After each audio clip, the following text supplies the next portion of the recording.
Minecraft version 1.17 is out. That'll mean different things for different people.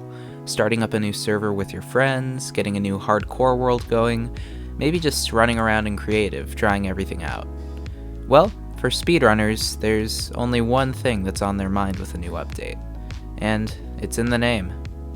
With no official category for 1.17 and tons of different runners trying their hand on the first day, it's been really chaotic, and there's no way to be 100% sure of who held the world record when. But I've compiled, to the best of my knowledge, the 3 world records set throughout the day, and I'm gonna break them down for you right now.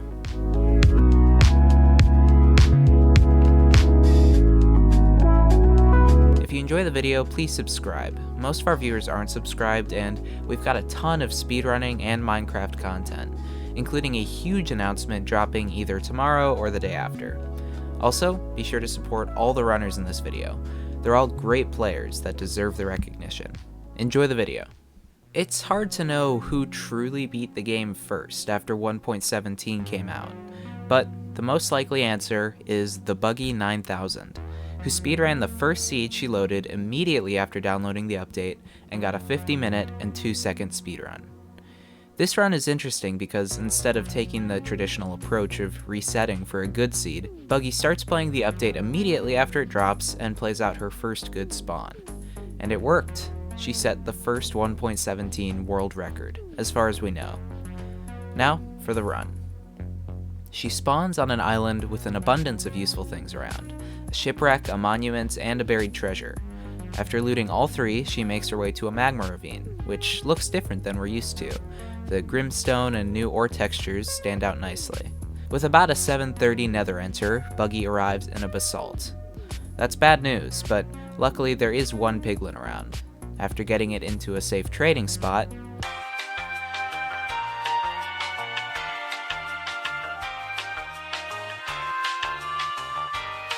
Buggy waits for trades, which is going to take a million times longer than Bastions, but is worth the risk in a more casual speedrun since piglin brutes mean that skipping the Bastion leads to a much higher chance of survival. After trading all of her gold, which takes 8 minutes, Buggy leaves to find a Bastion and a fortress, and after surviving a near-death experience,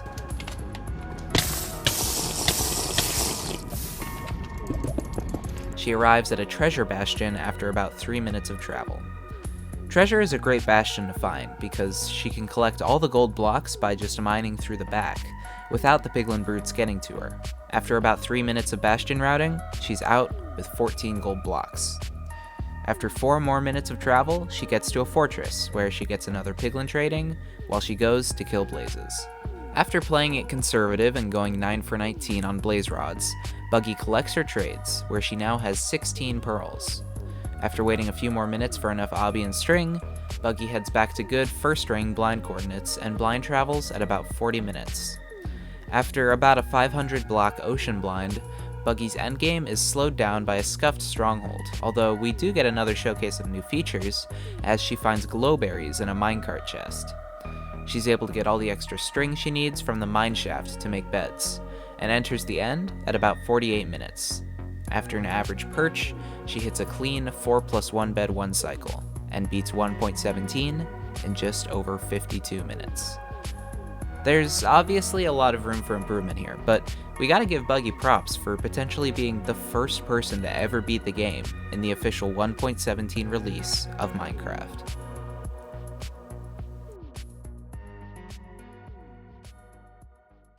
The second known world record happened exactly 45 minutes after Buggy's, but unfortunately it is unrecorded.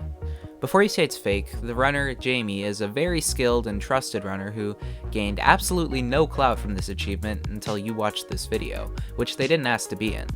We'll take a quick look at this run, which I partially recreated for your viewing pleasure. A desert spawn with a double golem led to a lava pool enter, where Jaime E-raid to find a bridge bastion, getting 7 pearls and 45 obsidian. They killed endermen in a warped forest for the rest of the pearls, found a fortress, and killed blazes, then did a calculated travel by blinding once, estimating the distance and direction of the stronghold, and blinding again. A 33-minute end enter and a bad perch resulted in a 39:09 final time. Definitely a strong new world record, but still far below the standard of 1.16. Once again, it took less than an hour after that run for the next world record to be set. And this world record was a big one. The first sub 25, by none other than Illumina. Illumina spawns next to a desert and a lava pool, and a village quickly comes into sight. This is a nice spawn, but he's planning to get a looting enchantment, either from a ruined portal or a desert temple, a la Dream's former world record from 1.15. The combination of looting and a warped forest would definitely be faster than bartering for pearls in 1.17, unless you got extremely lucky, so when Illumina spots a temple, it's exciting. While he doesn't find looting, he does get a great temple with 4 iron, 9 gold, 2 diamonds, and a god apple. Entering the village at 2 minutes, he considers resetting, but luckily, he plays on. Despite almost blowing himself up,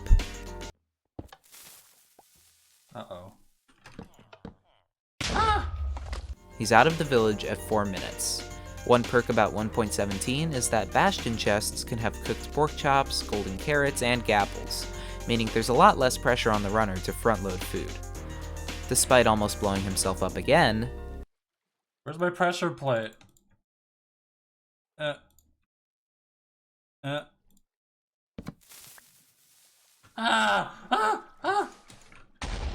Illumina gets his flint, heads back to the lava pool, and enters at 5:15.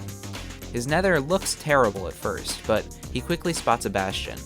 He'll have to bridge to it, but there are few people who can speed bridge more reliably than Illumina. I mean seriously, just look at this.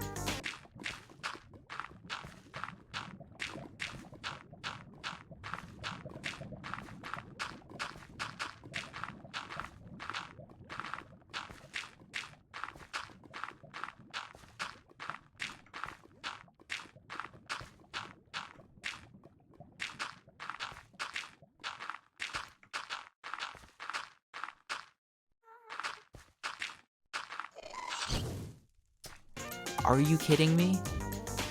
He's too good. He's too good.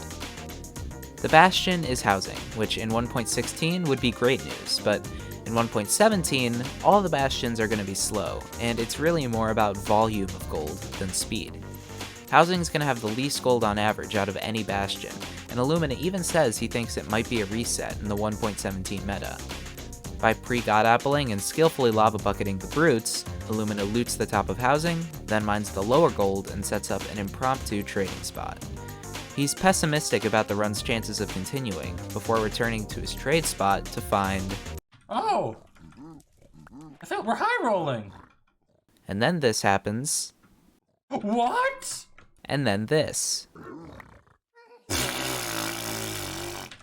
What?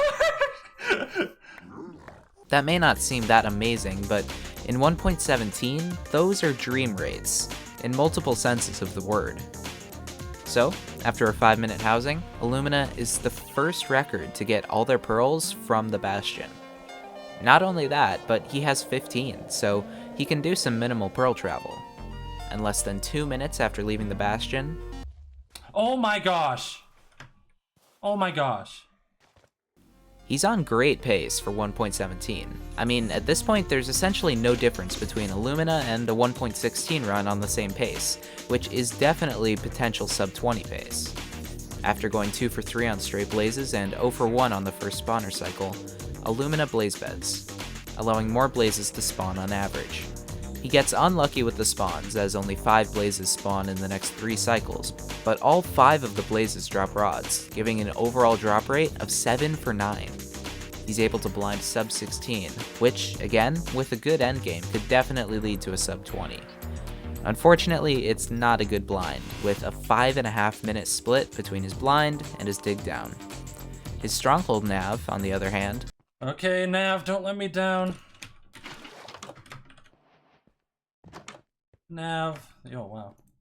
Didn't let me down. The flame on the island, me and Cash gonna hop on a Learjet. With a 2250 end enter, Illumina's on a pace no one else has come close to on this first day, riding on the back of some insane pearl trades, and, as always, great gameplay.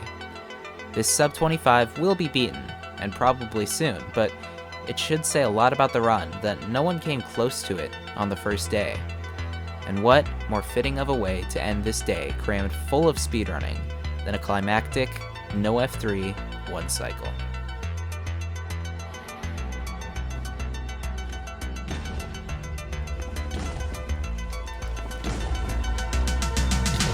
Yes, let's go!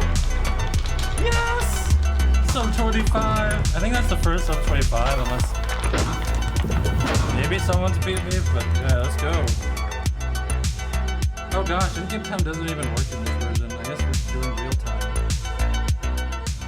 So, with 1 day and 3 world records in the rearview mirror, what lies ahead for 1.17 speedruns? Well, there are 2 major directions the category could go, potentially 3. Keep in mind, almost every part of the run besides the pearls will be the same as in 1.16. People could continue to optimize the strategies we saw today, where players trade in excess of gold at bastions for pearls, and get the rest from stray endermen if necessary. People could reset for looting swords or books, and get all their pearls from killing endermen. Or, people could use insomniac strats. If you don't know what insomniac strats are, I'll link a video explaining them in the description. But essentially, the player trades with villagers for pearls. And instead of going to the nether then trading on the second day, like players do in 1.14, they do all their trading on the first day, then leave for the nether as soon as they're done. A few runners, most notably Corbanos, have been grinding insomniac seeds on 1.15 to no world record success yet, due to the fact that there are so many necessary components to make an insomniac seed work. But theoretically, insomniac runs could be much faster than the current 1.9 through 1.15 world record strategy, potentially even pushing the category to sub 15. Well, insomniac strats will work exactly the same on 1.17 as they will on 1.15. They'll also work on 1.16, but the regular 1.16 meta is way better. I think the determining factor for which meta is used here going forward is how much runners will be able to lean on Pearl Trade RNG in order to push 1.17 runs closer to 1.16 runs. If it turns out trades like an Illumina's run were very fluky and shouldn't be reset for, then Insomniac strats could make their way to 1.17. If not, 1.17 could look remarkably similar to 1.16. The looting thing isn't actually going to be something anyone goes for, it's just something that could theoretically lead to a world record and a fluke run when the category is so unoptimized. So, that's what 1.17 speedrunning looks like after day 1. Because 1.17 as of now is just grouped into 1.16 plus, and there's no way it'll be faster than 1.16, the response to this video will probably determine whether or not we cover 1.17 runs in the future, or if we just stick to the official categories. If you want to see us cover more 1.17 world records, which there should be a lot of in the near future, leave a comment letting us know. That's about it for this video, so if you enjoyed, be sure to subscribe for more Minecraft speedrun content, and drop a like so more people can find the video. As always, thanks for watching, and I'll see you in the next one.